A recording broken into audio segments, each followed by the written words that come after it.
주민투표 결과 반대표가 약 92%에 달했지만 법적인 효력 논란이 끊이지 않고 있습니다. 영덕에 다녀온 취재기자와 함께 이야기 더 나눠보겠습니다. 김재 기자, 한국수력원자력과 정부 측에서는 여전히 주민투표 불법이다 이 입장만 강조하고 있더군요. 이유가 뭡니까?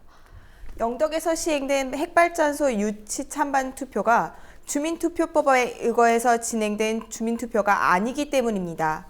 정부는 핵발전소 건설과 관련된 일은 국가 사무, 즉 국가의 일이기 때문에 주민투표 대상이 아니라면서 선거관리위원회가 이번 선거를 주관하는 것을 불허했습니다.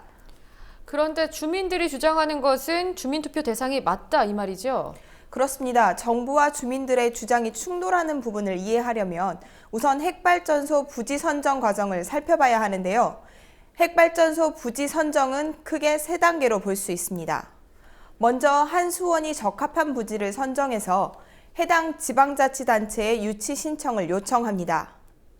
그러면 지자치단체가 지자치단체장과 지방의회의 동의를 받아 유치 신청 여부를 결정하고 정부가 이 가운데 적합한 곳을 예정구역으로 지정합니다.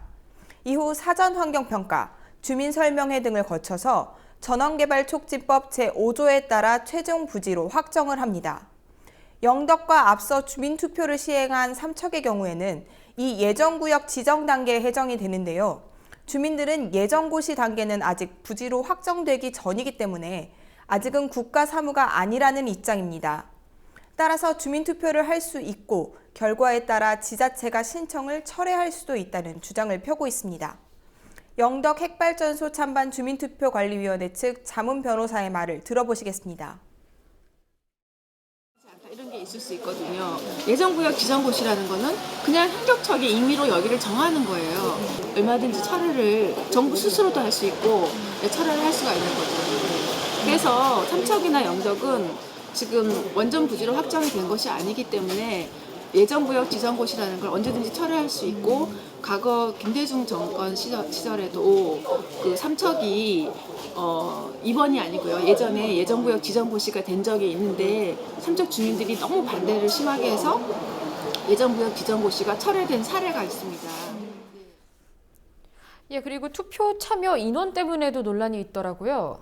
예, 주민투표법을 보면 효력을 얻을 수 있는 투표율이 3분의 1 이상입니다. 그러니까 유권자의 3분의 1 이상이 투표에 참여해야만 주민투표가 효력을 얻을 수 있다는 말입니다.